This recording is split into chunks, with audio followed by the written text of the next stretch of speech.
Hi friends, இன்னைக்கு நம்ம பார்க்க போகிறது அந்த காலத்து நவீன முறையும் இந்த காலத்தில் இருக்கிற நவீன முறையை பற்றி தாங்க.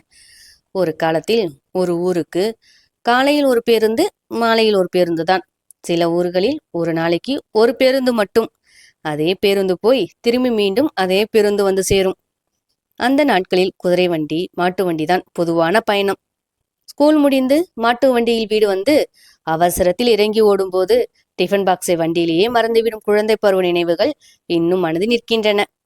ஆனால் இன்று ஆட்டோ, கார், பைக், மெட்ரோ, விமானம், டிஜிட்டல் டாக்ஸி, ஆன்லைன் புக்கிங், பயணம் மிகவும் எளிதாகிவிட்டது. தொலைத்தொடர்பும் அதே போல். ஒரு காலத்தில் ஊரில் இருக்கும்போது தொலைபேசியில் தான் பேச வேண்டும். இன்று ஒவ்வொருவரின் கையிலும் மொபைல், இணையம், வீடியோ கால், ஏஐ உதவி. இப்போது உலகம் அடுத்த கட்டத்திற்கு போய்விட்டது. ஃப்ரெண்ட்ஸ், யாரெல்லாம் எஸ்டிடியில் போயிட்டு ஃபோன் பண்ணி பேசியிருக்கீங்க? கமெண்டில் சொல்லுங்கள்.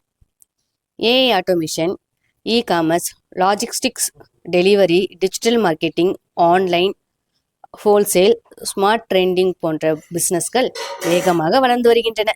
குறிப்பாக AI tools, e-commerce stories, delivery, logistics, same day delivery போன்ற துறைகள் 2026 மிகவும் ட்ரெண்டிங்.